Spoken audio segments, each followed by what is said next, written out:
Olá, meus queridos, sejam muito bem-vindos à aula de língua portuguesa. Eu sou a professora Vanessa Mafra. Vamos verificar a aula de hoje? Aula de número 23, revisão e avaliação. Vamos para a nossa aula.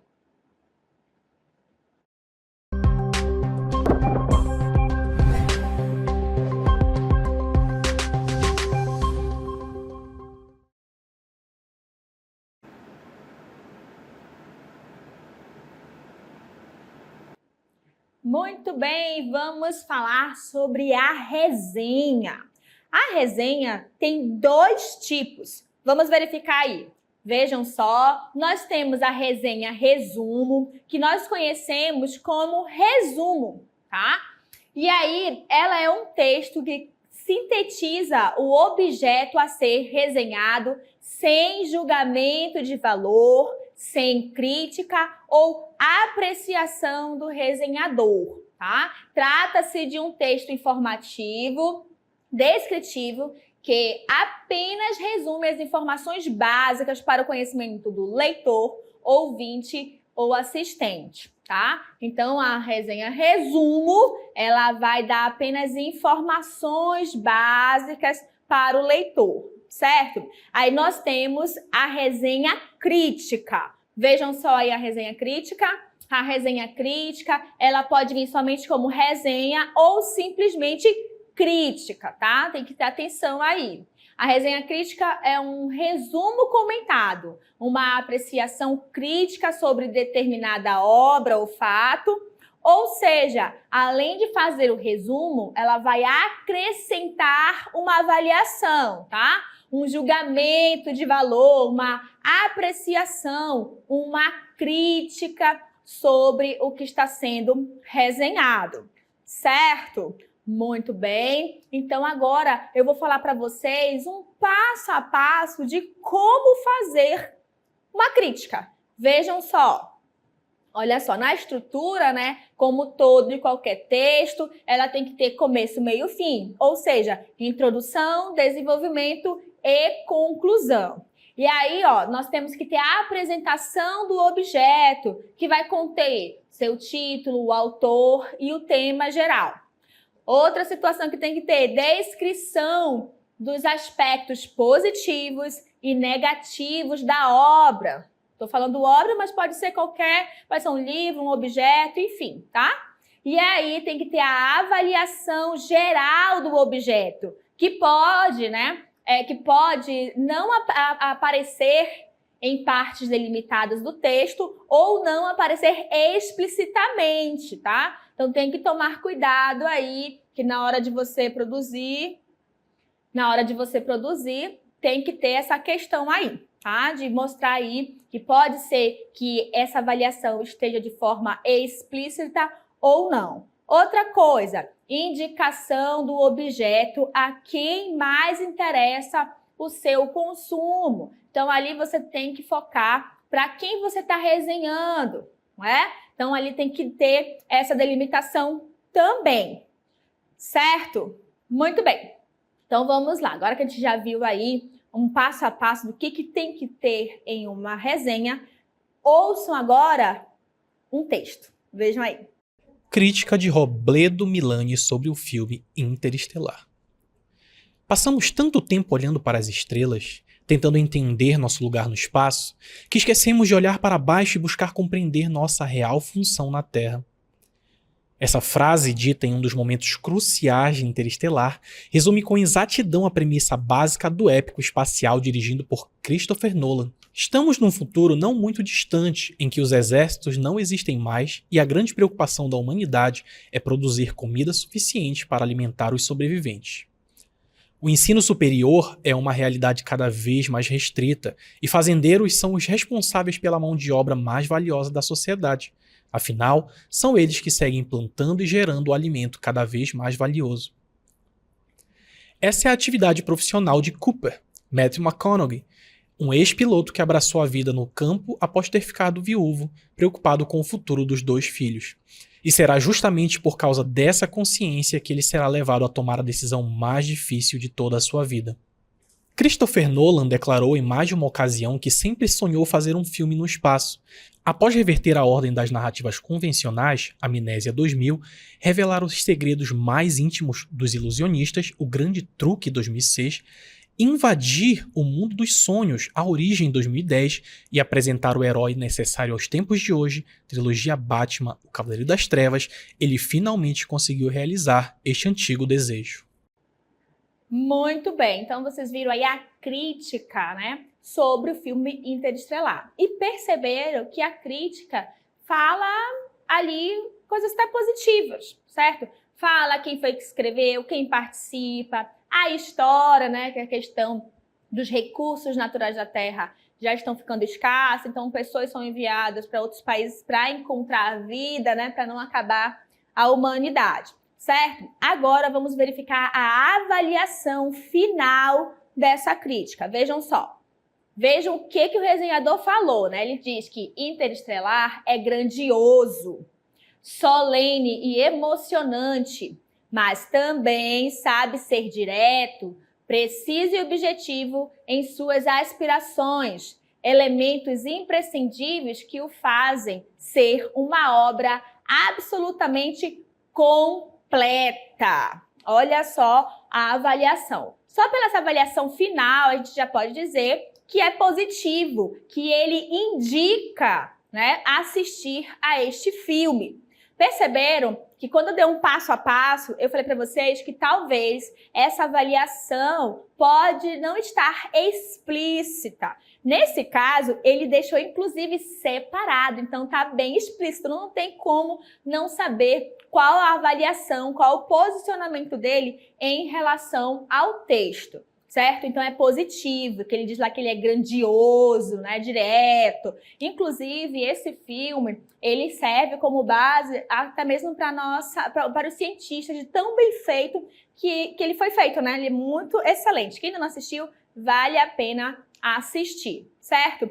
E aí, para a gente deixar o nosso texto com boas referências, uma boa base, nós podemos também trazer citação ou uma paráfrase. Dentro desse texto, além dele ter feito a redação em si, né, a revisão, tudo mais, dando o seu posicionamento, ele trouxe exatamente esses dois elementos, a citação. E o que é a citação? Vejam só, citação reproduz parte de um texto de referência. É muito comum em textos dissertativos que utilizam a citação de argumentos de autoridade no intuito de reforçar uma ideia, tá bom? E o que é paráfrase? É a reprodução de um texto já existente à maneira própria daquele que o interpreta, mantendo a ideia do texto original, tá? Então, lembrando aí, ó, citação vai escrever exatamente como o autor daquela fala falou ou escreveu, tá? Inclusive, ela geralmente vem entre aspas e diz quem foi que citou, tá? Já a paráfrase, como vocês estão vendo aí, a paráfrase, ela é uma reprodução. Então, quem está escrevendo pode trocar as palavras desde que não mude o sentido do texto, tá bom? Agora, nós vamos verificar a citação e a paráfrase dentro da nossa crítica que a gente acabou de verificar, tá bom? Vejam só. Ó, tá aí o texto, né? O texto ele já começa com uma citação, dizendo, ó, passamos tanto tempo olhando para as estrelas. Então, toda essa parte aí é uma citação. Percebam que vem entre aspas, tá bom? Vamos lá dar uma olhadinha, continuando. Muito bem, olha só, aqui tá para ver melhor, né? Passamos tanto tempo olhando para as estrelas, tentando entender nosso lugar no espaço, que esquecemos de olhar para baixo e buscar compreender nossa real função na Terra. Fecha aspas. Aí logo em seguida ele vem dizendo, essa frase dita em um dos momentos cruciais de Interestelar. Então percebam que ele escreveu exatamente como um personagem do texto, do filme no caso, falou. Tanto que ele colocou entre aspas e disse da onde ele tirou, de um momento super importante do filme, certo? Agora vamos verificar a paráfrase que ele citou na nossa crítica. Vejam só. Muito bem. Na paráfrase, ele já está escrito assim. Christopher Nolan declarou em mais de uma ocasião que sempre sonhou fazer um filme no espaço. Percebam aí que ele fala que na terceira pessoa, né? Ele falou que gostaria de fazer filmes, então ele não usou a palavra igualzinha como o autor falou, né? Como o artista ele falou, certo? Então, quando a gente utiliza a citação e a paráfrase é para dar uma base melhor para o nosso texto, né? Tá bom? E aí vamos lembrar aqui a diferença entre resenha, resumo e resenha crítica? Vejam só, é importante falar uma vez que é a mesma coisa, né? Tudo é resenha. Porém, nós temos a resenha, resumo e a crítica. Então vejam aí, o resumo, né, que é a nossa resenha resumo, mas a gente só conhece como resumo, ele vai destacar os objetos, né, métodos e outras coisas do nosso texto, vai retirar elementos desnecessários e deixar somente as ideias principais. Mas, gente, lembrando que quando a gente fala de resumo, não é uma meio que cópia recortada do texto original, não, tá? Vocês vão ali fazer a leitura, tirar o que é essencial, colocando com coesão e coerência. Não pode ser um texto solto, senão não vai ser texto, porque texto é quando ele é bem ligado, tá?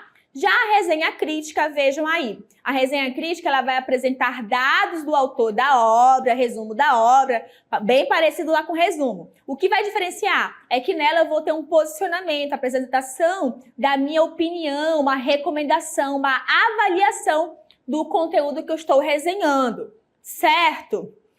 Fixou bem aí? A diferença entre uma e outra é bem importante, tá?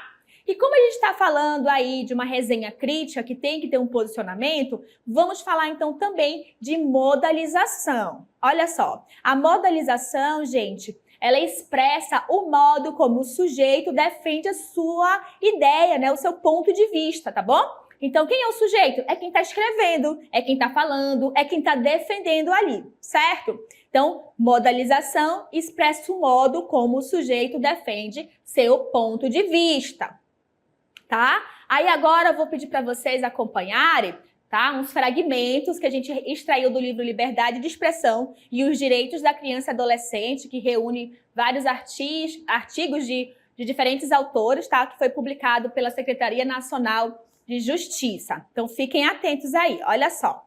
Muito bem, o primeiro fragmento que eu trago para vocês é: para determinar se esse conselho deve ser seguido, é naturalmente importante também considerar os custos de impor limites à liberdade de expressão disponibilizada às crianças. Vejam só, a nossa Constituição diz que nós temos direito à liberdade de expressão. E isso vale para todos, independentemente da sua idade, certo? Então, a gente está falando aqui das crianças. Aí percebam que ele trouxe o naturalmente. Vamos voltar lá para o naturalmente, para a cartela de naturalmente?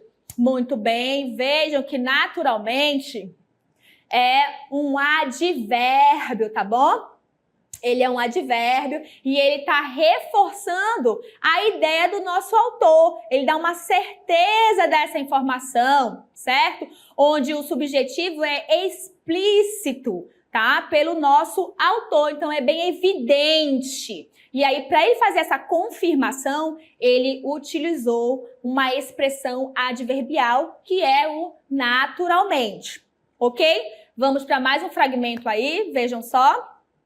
Vamos verificar mais um fragmento.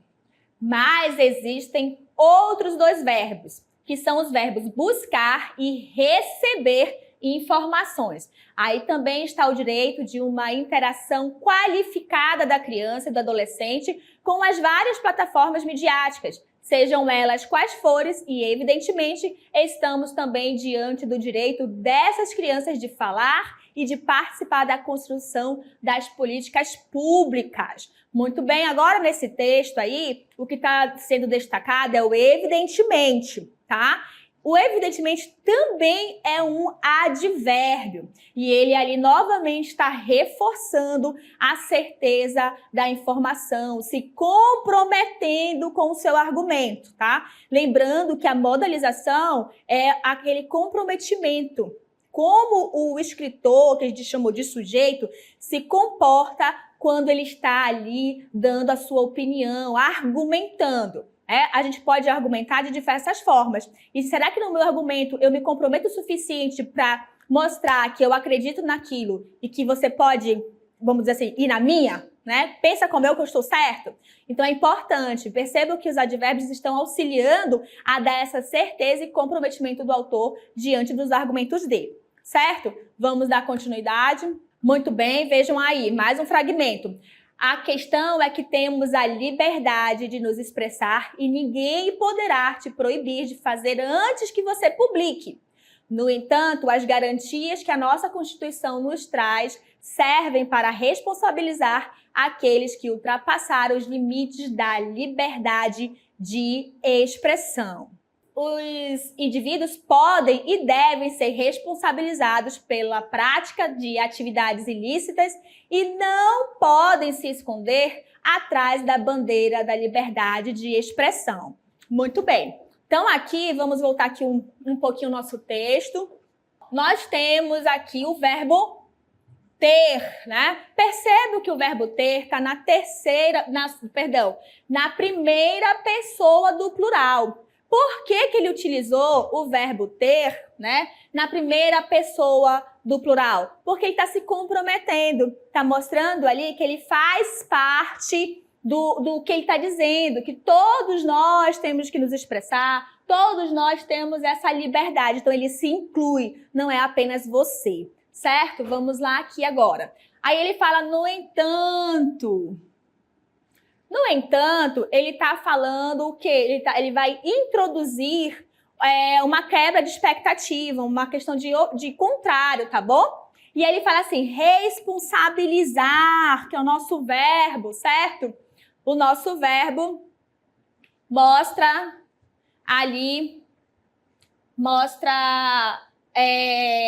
a questão da responsabilização. Então, ele vai mostrar aqui uma ação. O que ele está fazendo? Vocês sabem que o verbo expressa o quê? Ação, tá bom? Então, a Constituição nos traz servem para responsabilizar. Então, perceba que os dois verbos aqui vai indicar agora uma ação, certo? Vamos dar continuidade, então. E aqui, ó, podem e devem. Lembrando que o podem, quando a gente fala, pode, o pode é uma possibilidade. Então, quando ele utiliza o pode, ele já mostra o quê? Uma incerteza. Já não é mais tão ele mostrando uma confiança no que ele fala. Só que aí, logo em seguida, ele usa o verbo devem. E quando a gente fala deve, é uma obrigação, tá bom? Obrigação. Então, em um momento ele fala que pode, então é uma incerteza que vai acarretar uma responsabilidade, mas depois que ele tem que ser responsabilizado, penalizado pelas práticas que faz na internet, né? Se for ilegal, tá bom? E ó, não podem. Percebam agora que ele utilizou um advérbio de negação, certo? E o verbo, novamente, ele fala assim, não podem, uma possibilidade, novamente, mas com a junção de um advérbio. Não podem se esconder atrás da bandeira de liberdade de expressão, certo?